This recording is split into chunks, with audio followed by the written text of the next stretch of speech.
하나님의 말씀은 출애굽기 15장 25절에서 26절까지 말씀입니다.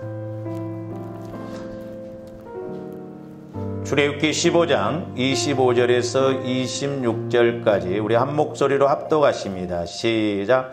모세가 여호와께 부르짖었더니 여호와께서 그에게 한 나무를 가리키시니 그가 물에 던지니 물이 달게 되었더라. 거기서 여호와께서 그들을 위하여 법도와 율례를 정하시고 그들을 시험하실세 이르시되 너희가 너희 하나님 나 여호와의 말씀을 들어 순종하고 내가 보기에 의를 행하며 내 계명에 귀를 기울이며 내 모든 규례를 지키면 내가 애굽 사람에게 내린 모든 질병 중 하나도 너희에게 내리지 아니하리니 나는 너희를 치료하는 여호와임이라. 아멘. 우리가 지난 시간에 이어서 두 번째로 쓴물을 단물로 바꾸는 기도 응답의 삼박자라고 하는 제목으로 은혜를 나누고자 합니다.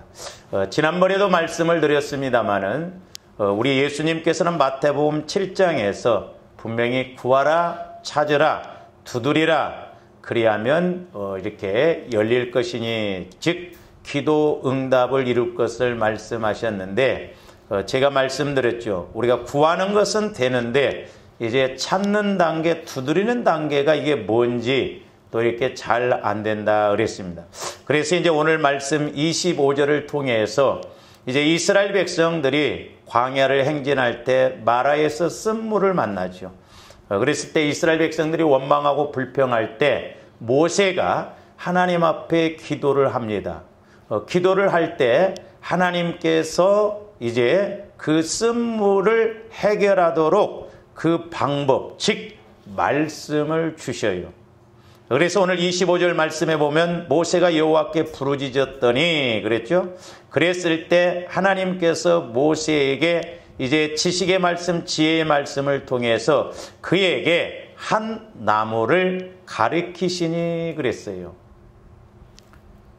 그러니까 오늘날도 마찬가지죠. 저와 여러분들이 이렇게 기도할 뿐만 아니라 우리가 이제 찾는 단계는 뭐냐? 즉 말씀을 찾아야 된다라고 그랬어요.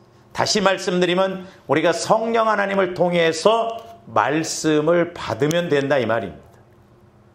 그래야 그 문제를 쉽게 해결할 수 있습니다. 보세요. 이스라엘 백성들이 쓴물을 만났을 때 한두 명이 아니고 그 수십만 명이 물을 먹어야 되는데 그 어떻게 단물로 바꾸냐 이 말이에요. 근데 우리 하나님은 희한한 방법, 나무를 통해서 그 나뭇가지를 꺾어서 물에 던지라고 그랬거든요. 그러니까 물이 달아진다 이 말이죠. 육신적으로 본다면 그 쓴물을 바꿀 때 나뭇가지 던진다고 달아지겠냐 이 말이죠.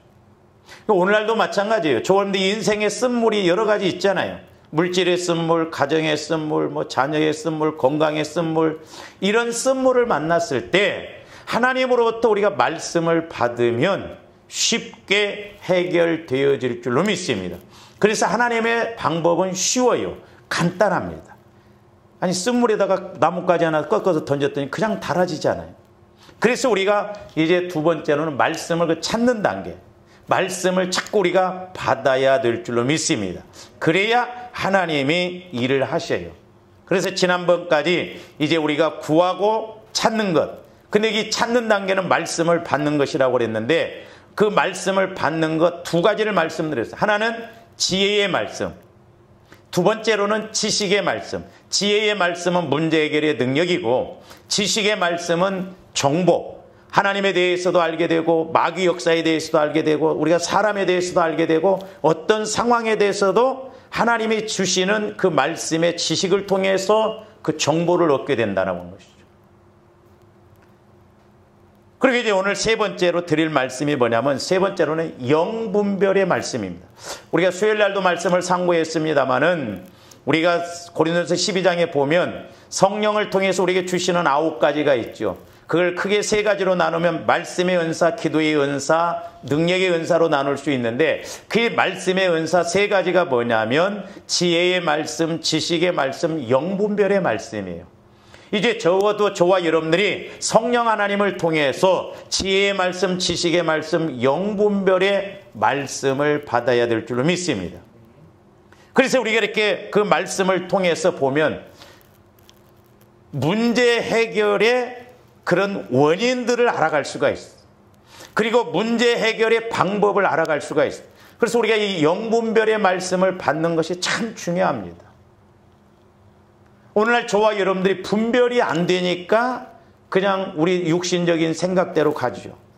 이거 어떻게 보면 영적으로 우리가 어두움 가운데 있기 때문에, 이거 어떻게 보면 배치장 한 장 차이도 안 나는데 그것 한 장만 벗겨내면 확실하게 알아지는데, 우리가 뻔히 해결책이 있음에도 불구하고 우리가 모르고 갈 때가 너무 많아요. 단지 영분별이라고 하니까 뭐 마귀 역사냐 하나님의 역사냐, 물론 그것도 중요한데 더더욱 중요한 것은 저와 여러분들이 이 세상에 살아갈 때 우리가 이 분별을 잘해야 될 줄로 믿습니다. 분별 잘못함으로 말미암아 우리가 힘들고 어렵고 심지어는 생명이 이루어지는 그런 경우가 얼마나 많아요.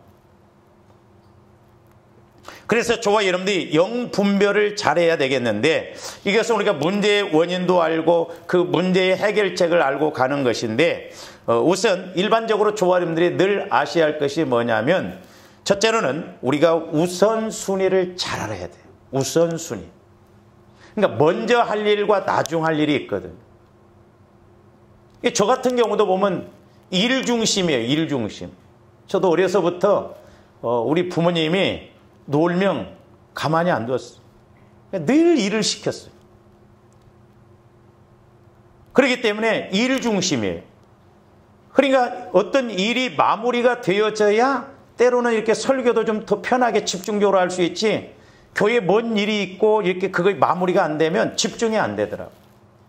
그러니까 우선순위, 먼저 할 일과 나중 할 일. 그런데 이걸 모르면 우리가 속고 갈 수밖에 없습니다. 그러니까 일상생활 속에서 저와 여러분들이 제일 먼저 해야 할 일이 뭐예요? 새벽에 일어나자마자 해야 할 일이 뭐예요? 한 대 빠는 거요? 아니다 이 말이죠. 그러니까 우리가 이런 우선순위를 잘 알아야 돼요. 두 번째로는 중요한 것과 바쁜 일을 구분을 해야 돼요. 대개 사람들은 중요한 일보다 바쁜 일을 선택합니다. 이 중요한 일은 급한 일이에요. 하나님과의 나와의 관계는 급한 일이고 중요한 일입니다. 왜냐? 죽고 사는 문제예요. 사람들이 이걸 모르니까 육신적으로 바쁜 것 쫓아가요. 우리가 바쁜 것 쫓아가다 보면 하나님이 일 안 하시면 아무런 소용이 없어요. 결과물이 안 좋습니다. 그러나 아무리 더딘 것 같아도 우리가 중요한 것, 하나님께 초점을 맞추고 가면 하나님이 일하실 줄로 믿습니다. 그러니까 하나님이 해결해 주셔야 돼요. 하나님이 개입해 주셔야 됩니다. 아무리 우리가 똑똑하고 내가 뭘 알고 그래도 하나님이 딱 가로막고 있으면 안 돼요.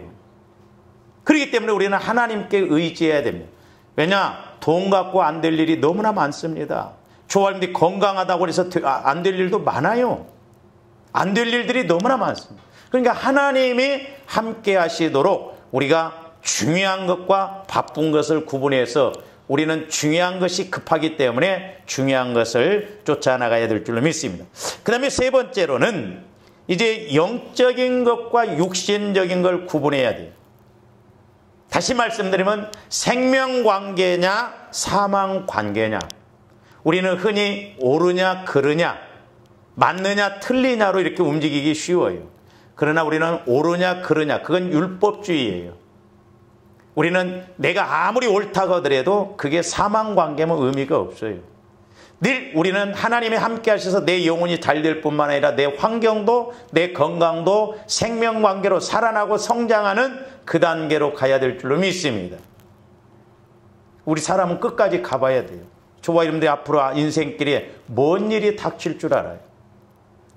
제가 그래서 여러분들한테 언젠가 말씀드렸죠. 나중에 우리가 이런 걸 모르고 이렇게 신앙생활하다 뭔 문제 있다면 그럴 줄 몰랐냐고 내가 물어볼 거라고 했잖아요. 그럴 줄 몰랐었냐. 그러니까 우리가 성령의 인도를 따라가야 돼. 그래야 이렇게 분별도 잘 되어집니다. 그리고 이 성령의 인도를 받아야 전지전능한 하나님의 시각에서 봐야만이 무엇이 문제고 무엇이 원인이고 어떻게 해야 할 것도 알게 된다 이 말이에요. 그래서 다른 건 몰라도 좋아하는데 꼭 기도하실 때 하나님 내게 지혜의 말씀, 지식의 말씀, 영분별의 말씀을 주세요. 이렇게 기도하고 나가야 될 줄로 믿습니다. 그래서 저도 이제 고린도서 12장에 있는 은사 9가지에 대해서 제가 6가지 거의 이제 조금씩은 다 체험을 해봤죠. 근데 이제 믿음, 그리고 능력, 그리고 이제 병고침, 손만 얹으면 병도 좀 나오고 그렇게 확실하게 좀 이루어져야 되는데 그런 부분을 놓고 이제 계속 기도하고 또 하나님과의 낯 사이에 내가 문제지 하나님의 문제일 리는 없잖아요. 문제는 제 마음이 문제더라. 제 마음. 저와 여러분들 마음이 주님 마음으로만 바뀌어지면 이제 성령의 음성을 들으면 내가 사는 것이 아니라 내 안에 예수 그리스도께서 사시잖아요. 그래서 제가 엊그제도 이렇게 기도할 때, 새벽에 기도할 때 성령께서 뭘 보여주시냐 하면 제가 예수를 믿기 전에 이제 우리 시골에 우리 아버지 형제간이 5형제간이었는데 이 조상 섬기는 걸 잘했습니다. 면에서 소문날 정도로 잘했어요. 그래서 이제 주로 제사는 집에서 드리는 제사는 아버지, 할아버지, 증조 할아버지, 고조 할아버지 4대까지는 주로 이제 제사를 지낸데 이제 5대째부터는 소위 말해서 시제라고 그래서 그 묘사를 지내요. 그 시제는 이제 원래 사전적인 의미는 종묘라고 그래갖고 1년에 4차례씩 절기마다 지키는 건데 이제 5대째부터는 시제를 이렇게 지나는데 그때 제가 예수를 안 믿을 때 이제 우리 아버지 형제간 5형제간하고 사촌들하고 이렇게 거리가 좀 멉니다. 그러면 준비를 전부 해갖고 가요. 가서 이제 거기 가서 이렇게 시제를 지내고 난 다음에 점심을 이렇게 해 먹는데 이제 거기에 큰 통을 하나 갖고 가서 뭐 부침개도 있고 뭣도 있고 막 통째로 다 집어넣고 막 이 국을 끓여요. 그러면 여러 가지가 들어있다 보니까 참 맛있어요. 제가 그런 좀 습관이 있어가지고 이제 교회에서도 가끔 라면하고 누룽지하고 묵은지를 썰어갖고 이렇게 라면을 누룽지에다 끓이면 기가 막히거든요. 근데 사모님은 그걸 개죽이라고 그러더라고. 맛있어요.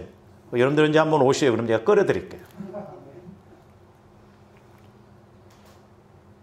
그리고 이제 제사를 지내고 그렇게 이제 여러 번 해마다 가을이 되면 그렇게 했었거든요. 근데 며칠 전에 기도하면서 그것을 딱 떠올리게 하시더라고요. 근데 그게 뭐예요? 제가 우상을 섬기는, 우리 집안이 우상을 섬겼기 때문에 회개를 한다고 많이 했거든요. 근데 아직 그 부분이 회개가 덜 된 것 같아요. 딱 기도하는 건데 새벽 기도 되는데 떠올리게 하시더라고요. 그래서 제가 그걸 가지고 막 회개를 했거든요. 그러니까 우리가 마태복음 13장에 보면 우리가 옥토밭이 되어져야 말씀이 30배, 60배, 100배로 자라나잖아요. 근데 우리 마음이 길가밭이 되든 아니면 돌짝밭, 그러니까 돌과 같은 그런 문제가 내 마음 안에 있으면 신기하게 성령의 역사가 일어날 수가 없어요. 그러니까 조금뒤 성령과의 교제가 안 이루어지는, 기도의 목적이 안 이루어지는 것이 뭐냐면 나라고 하는 자의식이 딱 나를 지배하기 때문에 그렇거든요. 근데 우리는 모태로부터 상처, 쓴뿌리 이런 것들이 있잖아요. 내가 또 우상을 섬기고. 그러니까 이런 것들이 알게 모르게 내 안에서 이렇게 무의식 속에서 자리 잡고 있다 보니까 회개가 안 이루어지니까, 처리가 안 되어지니까 성령께서 말씀을 하셔도, 죄송합니다, 예를 들어서 성령께서 저를 통해서 여러분들에게 말씀을 주셔도 여러분들이 믿어지냐 이 말이에요. 이 마음에 와서 깨달아지고 그렇구나 그렇게 되냐고. 귀로만 듣고 끝나버립니다. 왜? 마음에서 처리가 안 되어진 문제가 있기 때문에 말씀이 말씀으로 깨달아지지를 않는 거예요. 그래서 그 돌만 하나 있어도 어떤 환란이 오면 그 말씀으로 인해 환란이 오면 그냥 무시해버린다 이 말이에요. 우리가 이렇게 시내에도 이렇게 그 물 흐르는 도랑도 보면 돌 하나 조그마한 거 치워도요 물이 그냥 확 빠져나갑니다. 그리고 또한 가시 같은 마음, 나중에 그 설교를 하겠습니다만은 가시는 찌르면 아프잖아요. 그러니까 어떤 물질의 문제 이런 것에 내가 상처받고 그러다 보면 그 문제가 오면 마음이 아파버려. 힘들어. 거기에 온통 마음이 뺏겨버리니까 기도할 생각도 없고 기도할 힘도 안 날 때가 있거든. 그러니까 우리 안에 이런 작은 것 하나만 치워나가도, 회개가 이루어져도 내 마음이 영적으로 뻥뻥 뚫리면서 하나님과 교제가 이루어지고 말씀이 말씀으로 깨달아지거든요. 이 영분별이에요. 그래서 지혜의 말씀, 지식의 말씀, 영분별을 통해서, 물론 이런 것은 전부 성령께서 주시죠.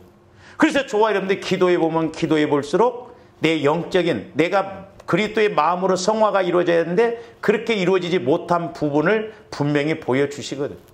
제가 여러 번 말씀드렸잖아요. 옛날에 어떤 집사님을 기도해 줄 때, 목사님 왜는 나는 말씀을 그렇게 읽고 설교를 들어도 은혜를 못 받습니까?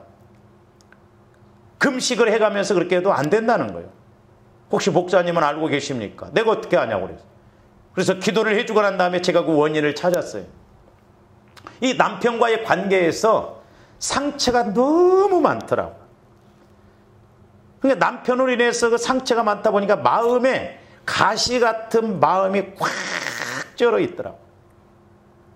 저는 아직까지 기도를 해줘봐도 그런 사람들을 못 봐봤어요. 이 집사님 마음에 가시 같은 마음이 꽉 이렇게 차 있다 보니까 성령께서 아무리 말씀을 주셔도 이게 처리가 안 되니까 은혜가 안 되죠. 하나님의 말씀은 주님 마음으로만 믿고 체험할 수가 있는데, 설교를 들어도 기도를 해도 은혜를 못 받는다는 거예요. 그러고 나서 집에 가서 남편 얼굴만 봐도 화가 올라와 버리는. 그거 왜 그래요? 여기가 처리가 안 되어지니까. 그래서 제가 이제 기도를 해주고 그 원인을 이야기하고 그랬더니 통곡을 하더라고요. 통곡. 목사님, 제가 그렇게 살아왔습니다. 그러니까 우리 마음에 가시 같은 마음, 돌짝밥과 같은 마음, 이런 것이 있으면, 회개가 안 이루어지면 성령께서 말씀을 주셔도 말씀을 말씀으로 믿어지지 않는다는 거죠. 그래서 우리가 자꾸 회개하고, 보혈을 의지해서 회개하고, 쓴뿌리, 상처, 이런 죄성을 처리하고 우리 마음이 주님 마음으로 성화가 이루어지면 하나님의 말씀은 주님 마음으로만 믿어질 수가 있거든요.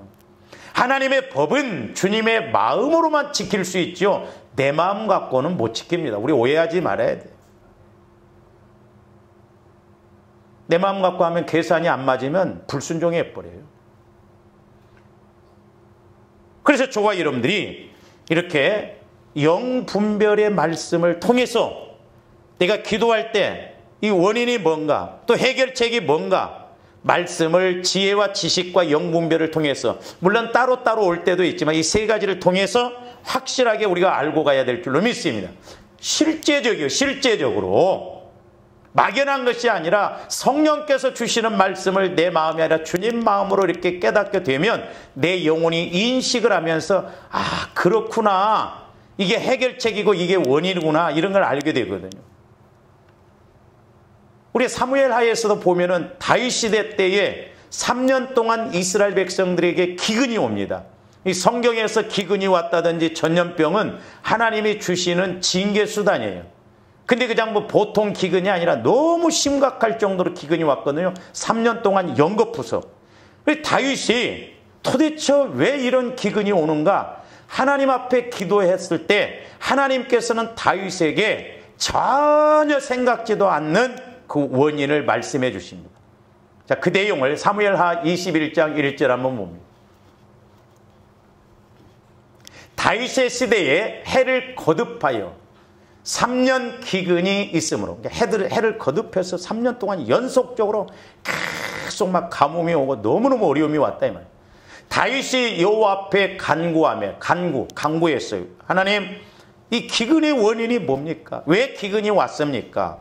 그러니까 우리가 이 기도도 이렇게 저렇게 성경적으로 하면 돼요.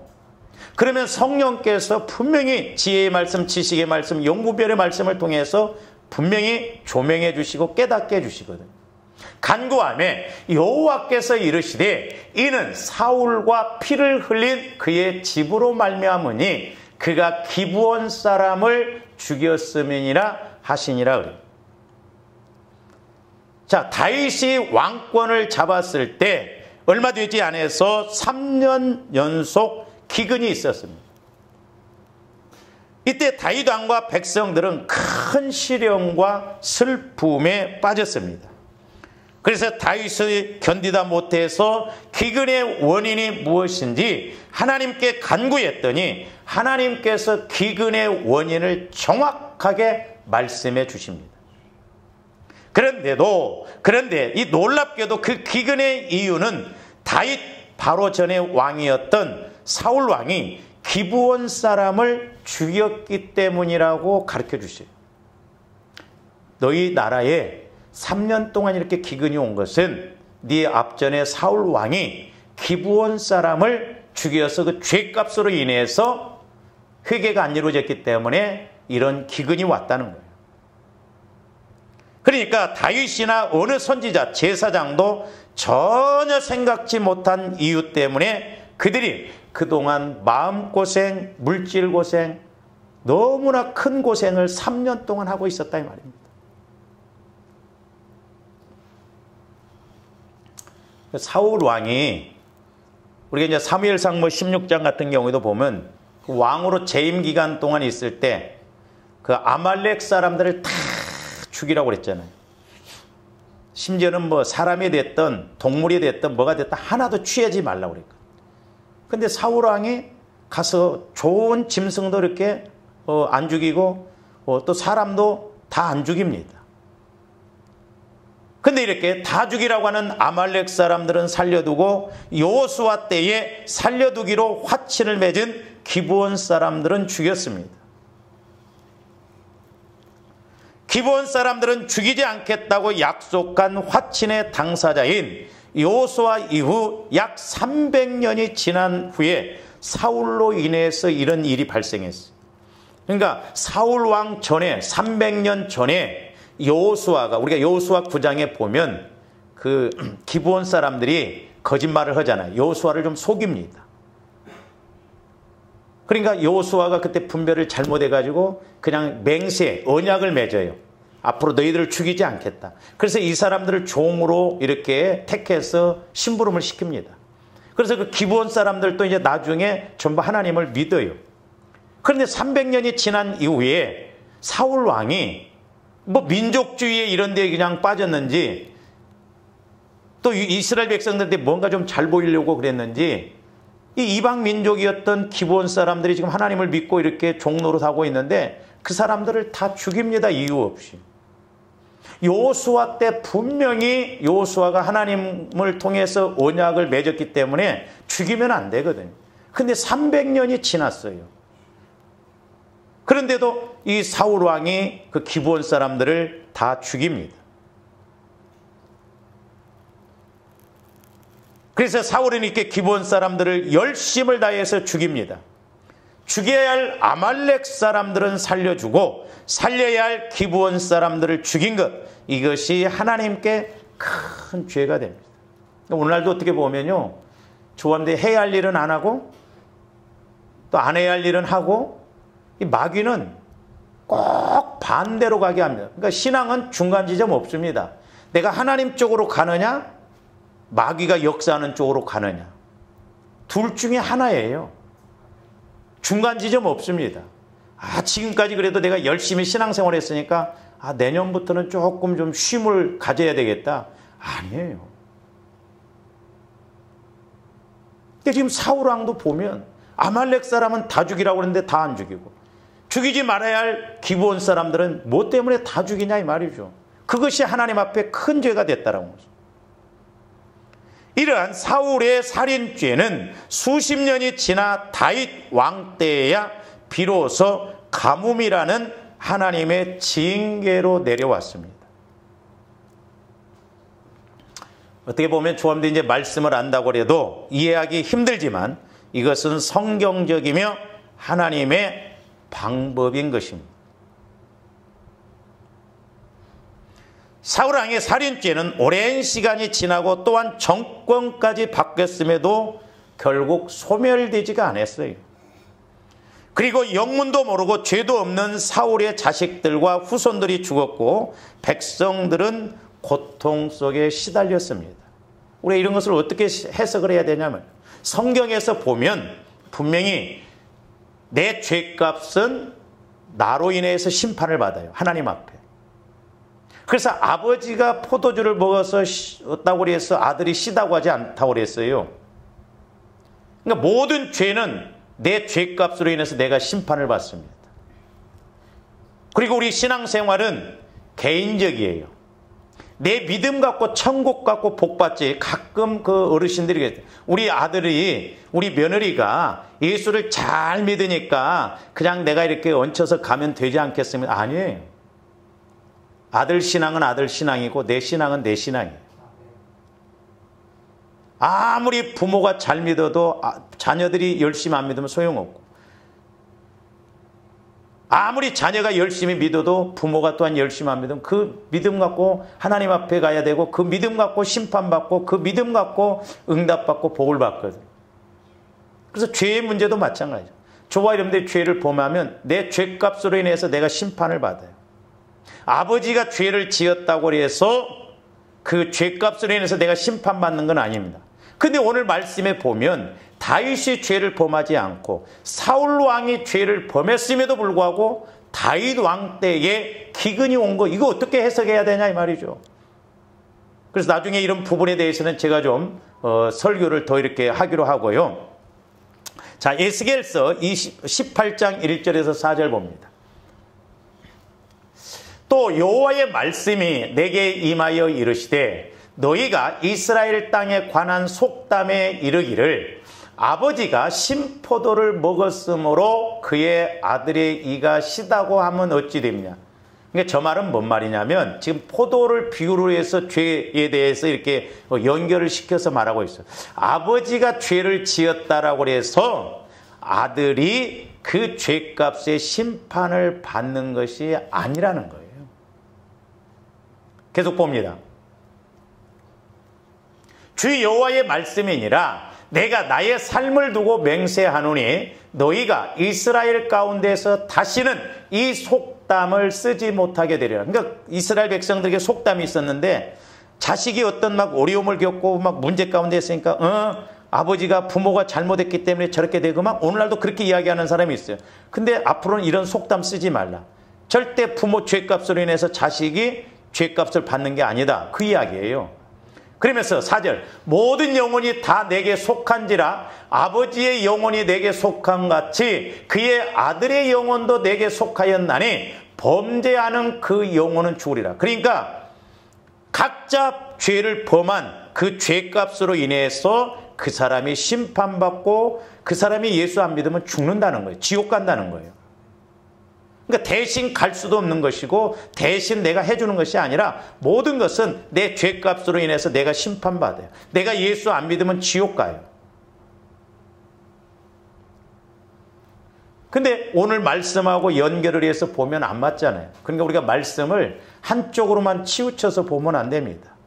분명히 사울 왕이 죄를 범했는데 다윗 왕 때에 이런 심판이 온 거, 이게 영적인 의미가 있거든요. 제가 이렇게 이제 기도도 해주고 상담도 해주다 보면 할아버지 때에 어떤 마귀 역사가 있던 경우를 볼 수 있거든요. 근데 아버지 때에서는 안 나타나요. 그리고 손자 때에 가서 나타납니다. 이거 어떻게 해석을 해야 할까요, 이게? 아버지 때에는 안 나타나는데 손자 때에 가서 나타나요.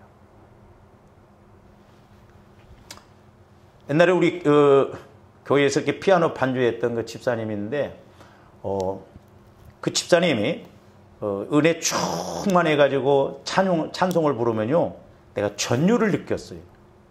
아직까지 그런 찬송을 내가 못 들어봤어. 막 이렇게 소름이 끼칠 정도였어요. 영적으로 파워도 있고 하나님이 쓰시고자 하는 것이 있거든요. 근데 교회에서 어디에서 마귀 역사가 가장 많이 나타나냐면 성가대하고 주방입니다. 특히 이렇게 성가대에서 마귀 역사가 많이 나타나요.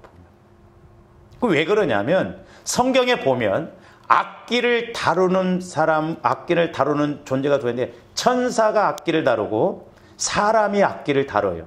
그래서 말세지말이 가면 마귀가 음악을 통해서 다 공격을 합니다. 그래서 요즘 락 음악이라고 있잖아요. 락 음악. 이건 가사가 아니에요. 곡에다 초점을 맞췄습니다.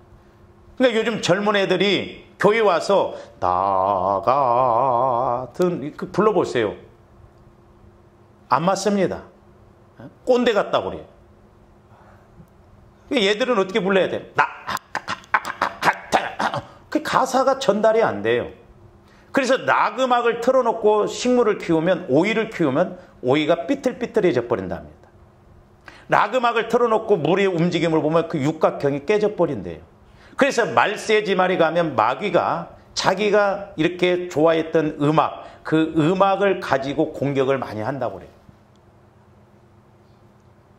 근데 제가 그 어머니를 기도를 해줬을 때 그 어머니도 대단하더라고요. 제가 이렇게 기도할 때 뭐라고 하냐면, 내가 예를 들어서 지혜를 주셔서 복음송가 하나만 딱 만들어 놓으면 그 한 곡 갖고 세계를 돌아다니면서 간증하면서 돈은 돈대로 번다는 거예요. 얼마나 좋습니까? 제가 옛날에 기도할 때 천국의 음악과 미술이 너무너무 좋은 것들이 많더라고요. 내가 이 콩나물 대가리만 좀 이렇게 그릴 줄 알았으면 몇 곡 좀 만들었을지도 몰라요. 음악을 못하니까. 그래서 음악 잘하는 사람들 보면 부러워요. 근데 그 어머니도 그런 영적으로 아주 하나님의 은혜를 주셨는데, 그 딸도 그런 은혜를 주셨는데, 제가 그때 그 집사님을 위해서 기도하면서 성경에 나온 군대 마귀가 있다는 걸 그때 알았어요. 우리 교회에서 이렇게 나갔는데 내종아, 마귀가 나가야 되는데 사람이 나간다 그러더라고요. 미리 하나님께서 저에게 보여주셨거든. 이 집사님이 피아노 반주하다 못마땅고 한번 이 인상을 쓰면 피아노 이 성가대원들이 막 놀래가지고 다 말을 제대로 못해. 근데 제가 그 어머니를 위해서 기도할 때도 너희 가문에 이런 영적 흐름이 있지 않냐, 이거 끊어주고 가야 된다는 거지. 끊어주고 죽어야 된다. 이거 안 끊어주면 마귀 역사가 누구에게 가겠어요? 그러니까 내 죄로 인해서 내가 심판받지만 그 영적인 흐름이라는 것이 있거든요. 우리가 그런 것을 끊어내고 이기고 가야 될 줄로 믿습니다. 나는 그 신기한 것이 엄마 아빠가 일찍 20살, 17살에 만났다고 하면 그 자식도 똑같이 고등학교 다닐 때 또 연애해갖고 만나고, 어떻게 그럴까? 그런 것들이 가르치지도 않고 그렇게 참 대물림이 되냐, 이 말이에요. 그 신기한 영적인 것이 있기 때문에. 그래서 병원에서도 가족력을 물어보잖아요. 어떤 병이 있고 그러면 가족 중에 누가 이렇게 고혈압으로 고생한 분이 있습니까? 틀림없어요.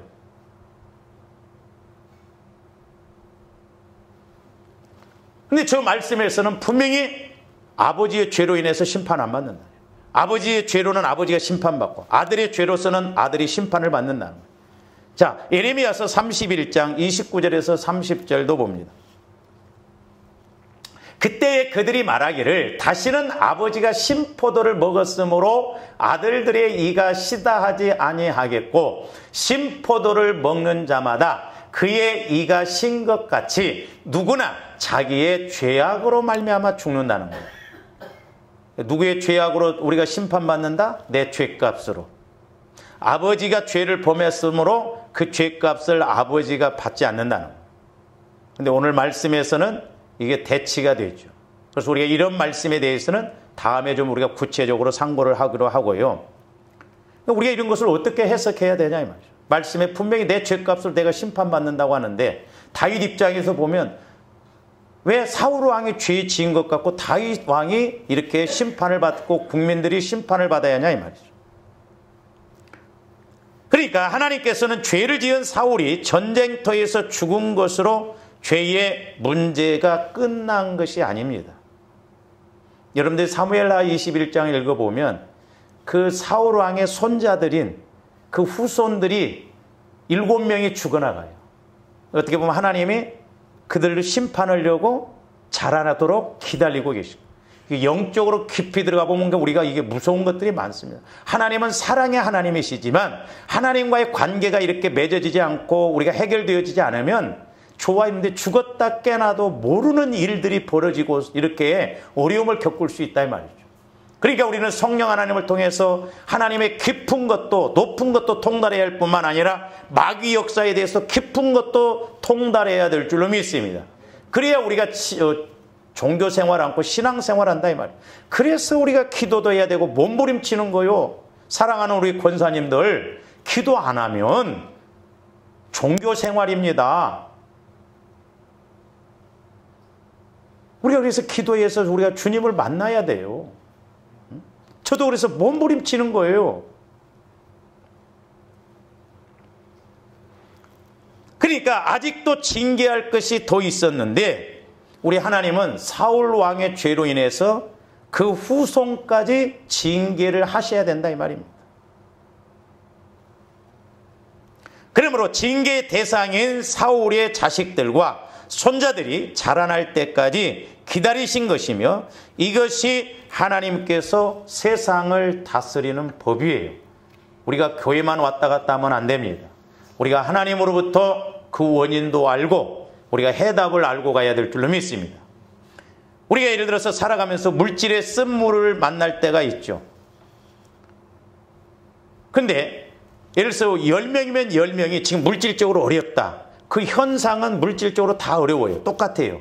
근데 그 본질적인 측면에서는 영적인 측면에서는 똑같을 수도 있지만 다 다를 수도 있더라 이 말이죠. 근데 어떤 사람은 물질의 문제가 있을 때 회개를 안 했기 때문에 그 물질의 문제가 안 풀리기도 하고 어떤 사람은 또 물질의 문제가 왔을 때 순종을 안 했기 때문에 그런 물질의 문제가 왔을 때고 어떤 사람은 물질의 문제가 왔는데 헌신의 문제가 해결되지 않았기 때문에 그렇고 그러니까 원인이 똑같을 수도 있지만 다 다를 수가 있더라 이 말이죠. 근데 우리가 이런 것을 어떻게 알 수 있냐 이 말이요. 우리가 성령 하나님을 통해서 하나님으로부터 그 원인을 찾아야 될 줄로 믿습니다. 그것이 말씀을 찾는 거예요. 하나님, 내가 지금 이런 문제가 있습니다. 이 원인이 뭡니까? 어떻게 해야 됩니까? 내게 지혜를 주시고 지식의 말씀, 영분별의 말씀을 통해서 원인을 알게 해주세요. 성경적으로 기도하면 약속이기 때문에 하나님이 분명히 깨닫고 알게 해주실 줄로 믿습니다. 하나님은 분명히 말씀하시고 일하셔요. 그냥 우리가 육신적으로 하나님 해결해 주세요. 지금 원인은 뿌리가 있는데 현상만 지금 나무 뿌리에서 원인이 있다 보니까 사과가 썩어 나가는데 사과 열매만 따낸다고 그게 되냐고. 따내도 여기서 해결이 안 되면 또 열면 또 썩어 나가고 또 썩어 나가고. 요나서 보세요. 요나가 하나님 말씀에 불순종하니까 다시스로 도망가잖아요. 마귀 역사도 보면 어떻게 보면 기가 막히게 탁탁 연결이 되는지 몰라. 요나가 도망갈 때 가자마자 배가 딱 있으니까 응답이네 그랬지 않겠어요? 어떤 길은 사람 보기 바르나 필경은 사망의 길이라고 그랬잖아요. 그럼 풍랑이 옵니다. 요나는 배 밑창에서 잠자고 있어요.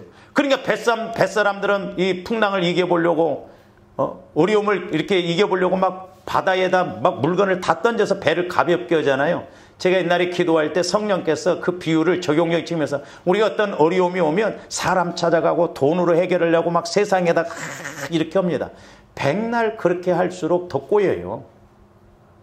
나중에 문제의 원인인 요나를 바다에 빠뜨리니까 요나가 알았잖아요. 나를 바다에 빠뜨리라고. 그러니까 풍랑이 멈추잖아요.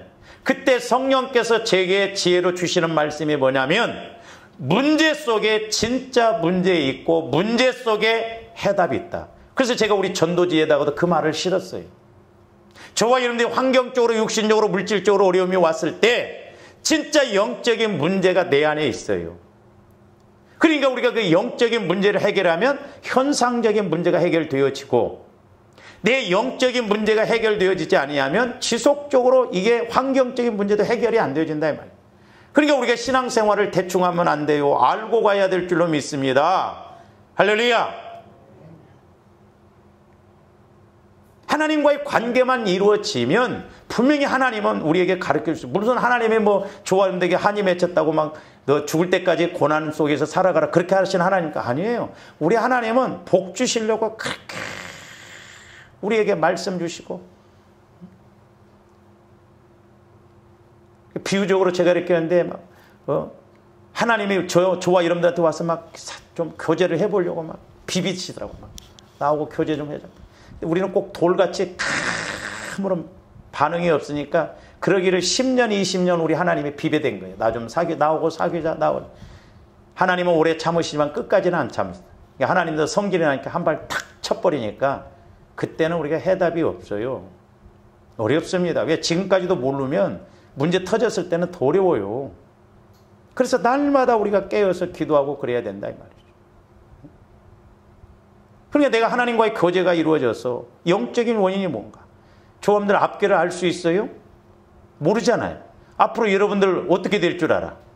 응? 이번 추석 때도 안 내려갔더라면 교통사고 안 났을 텐데. 추석에 안 내려갔더라면 안 죽었을 텐데. 얼마든지 우리가 그렇게 생각할 수 있잖아요.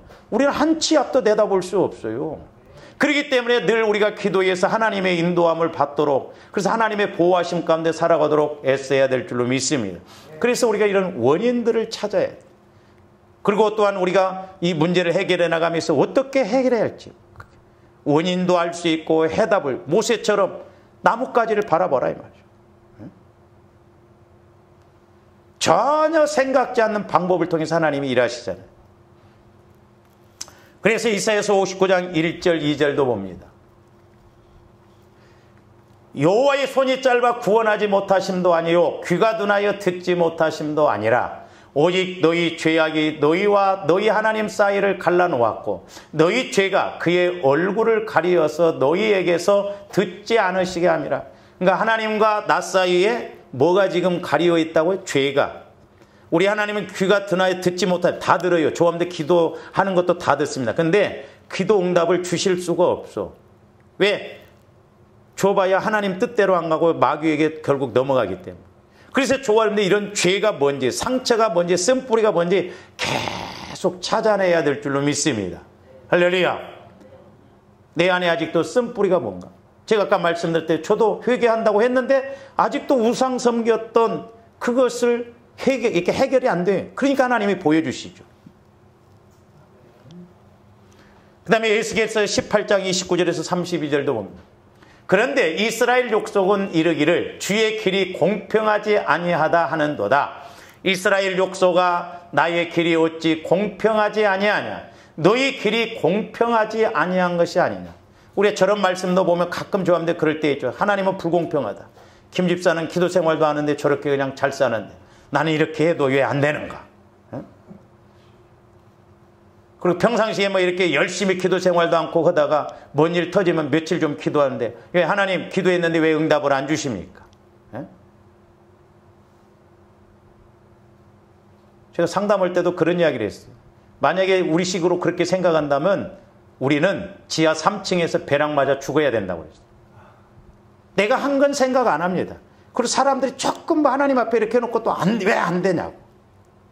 내가 영적으로 문제가 있는 걸 모르기 때문에 그렇거든. 공평하지 않다는 거예요. 왜 하나님은 나한테는 응답을 안 주시냐. 응답을 안 주시는 게 아니라 제가 얼마 전에 기도할 때 응답을 안 주시는 게 아니라 못 주신다는 거예요. 어린아이가 막 돈을 1,000만 원 달라고 하면 부모가 알았다고 줍니까? 쓸 줄을 알아야죠. 관리할 줄 알아야죠. 계속 봅니다.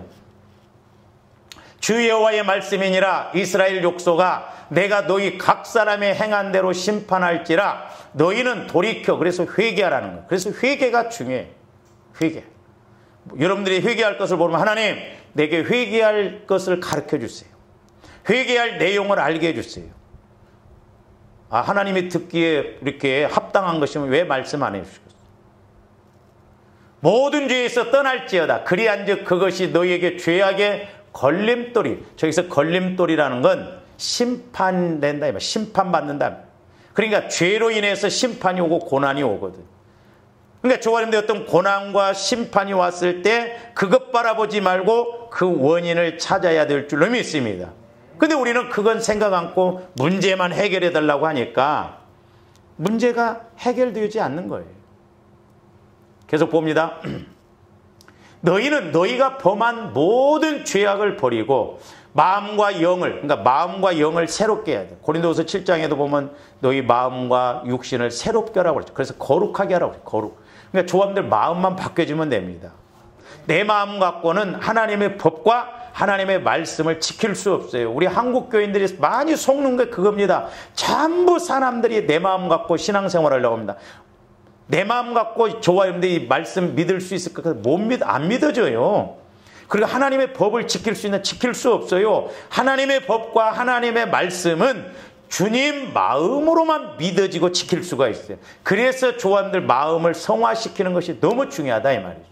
날마다 보혈과 성령의 말씀을 통해서 내 마음이 옥토바트의 마음, 주님 마음으로 바뀌어지면 성령께서 주시는 말씀이 이제 주님 마음에서 깨달아지고 내 영혼이 우리 영혼도 말씀만 먹고 살거든요. 그러니까 말씀이 깨달아지고 아 그렇구나 실제적으로 인식이 되어진다 이 말입니다. 주 여호와의 말씀이니라 죽을 자가 죽는 것도 내가 기뻐하지 아니하노니 너희는 스스로 돌이키고 살지나. 그러니까 우리 하나님은 죄를 지어서 심판받고 죽는 것도 하나님은 안타까우고 싫어하신다 이 말이에요. 기뻐하지 않습니다. 그래서 너희들이 날마다 돌이켜서 회개해서 내 마음 갖고 신앙생활에서 내가 주는 은혜를 받으라는 거예요. 너희들이 죄값으로 모르고 가는 것 그렇게 심판받는 거 하나님 기뻐하시지 않는다는 거예요. 그러나 약속은 약속이기 때문에 죄가 있는데 거기에다 뭘 주실 수는 없어요. 그래서 내가 하나님과의 관계를 온전히 맺고 나가야 될 줄로 믿습니다. 우리가 누가복음 3장 7절에서 14절도 봅니다. 요한이 침례받으러 나오는 무리에게 이르되 독사의 자식들아 누가 너에게 일러 장차 올 진노를 피하라 하더냐. 그러니까 바리새인 서기관들은 몰랐어요. 심판받을 줄. 그러므로 회개에 합당한 열매를 맺고 속으로 아브라함이 우리 조상이라 말하지 말라. 내가 너희에게 이르노니 하나님의 능히 이 돌들로도 아브라함의 자손이 되게. 나 예수 믿어. 나 서울 중흥교회 다녀. 그렇게 그걸로 만족하면 안 된다 이 말이에요. 교회만 또 왔다 갔다 한다고 되는 게 아니에요. 계속 봅니다. 이미 도끼가 나무 뿌리에 놓여 있으니 좋은 열매 맺지 아니하는 나무와도 찢겨. 옛날에 제가 기도할 때도 조화 이름들의 옆에 도끼가 있더라고. 도끼를 못 보는 거예요. 계속 죄가 양이 채워지면 하나님은 오래 참으시지만 끝까지는 안 참으십니다. 어떤 징계를 통해서라도 돌아오게 하거든. 그러니까 우리는 미리미리 깨닫고 미리미리 자꾸 돌아와야 될 줄로 믿습니다. 왜 우리는 꼭 얻어 터지면 또 뭔 문제가 터지면 그제서야 정신을 차리냐고. 그러지 말고 우리 하나님께서 좋은 말 하실 때 빨리빨리 돌아와야 될 줄로 믿습니다. 그래서 그럴 때 뭐라고 그래요? 무리가 물어 이르되 그러면 우리가 무엇을 해야 되냐? 그걸 어떻게 해야 회개가 이루어지고 바른 것이냐? 그러니까 침례 요한이 가르쳐 줍니다. 자, 대답하여 이르되 옷 두 벌 있는 자는 옷 없는 자에게 그러니까 옷이 많은 사람들, 옷 두 벌 있는 사람들은 가난한 사람들한테 한 벌 나눠줘라 이 말이요.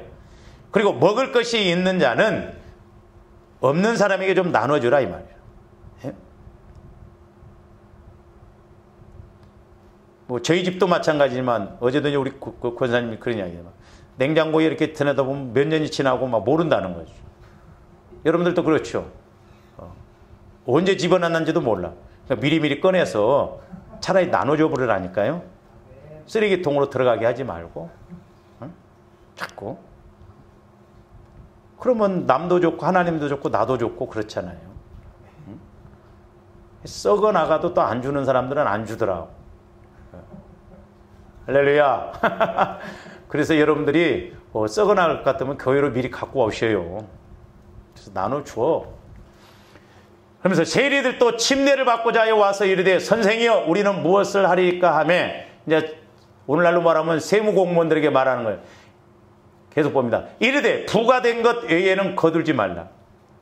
그러니까 부가된 것 더 외에 거짓말해서 더 걷어들여서 착취하지 말라는 거예요. 그때나 지금이나 참 사람들의 그 죄성은 똑같더라고요. 보면 그 군인들한테는 이제 뭐라고 그래요? 군인들이 물어 이르되 우리는 무엇을 하리까 하며 이르되 사람에게서 군인들도 월급이 적었나 봐. 그때도 지금도 막 강탈하지 말고 거짓으로 고발하지 말라는 거예요. 그리고 급료를 월급을 족한 줄로 알라. 요즘은 병장도 월급도 많읍디다. 제가 병장했을 때는 2천 얼마 받았어.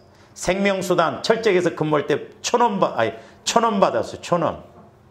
그래도 한 6개월 이상 거기서 근무하니까 돈 쓸 일이 없으니까 나올 때 돈을 제가 몇만 원 모았거든. 그때 하사는 저하고 휴가를 같이 나오는데 지금 자기는 몇십만 원 벌었다는 거예요. 저는 그래서 그걸로 가지고 우리 부모님 네이 사다 드렸습니다. 급료를 족한 줄로 여기라는 거예요. 거짓말하고 그런 죄가 쌓이니까 문제가 된다는 거죠. 그 다음에 로마서 2장 4절에서 6절도 봅니다. 혹 네가 하나님의 인자하심이 너를 인도하여 회개하게 하심을 알지 못한. 그러니까 하나님이 자꾸 그럼에도 불구하고 사랑으로 이렇게 회개하게 하고 인도하는데 그 인자심과 용납하심과 길이 참으심이 풍성함을 멸시하느냐? 하나님이 나를 지금 심판을 안 하니까 이래도 가도 괜찮겠지 자꾸 멸시한다는 거예요. 그래서 이제 제가 은퇴하고 난 다음에는 여러분들 집에 한 번씩 찾아가 보려고 합니다. 만나보려고 그래요. 김 집사, 이 집사 그때 신앙생활 그렇게 하는데 이상이 없는가? 그 다음에 계속 봅니다. 다만 내 고집과 회개하지 않은 마음을, 조함들이 고집, 회개하지 않는 것. 우리가 고집 세면 안 돼요.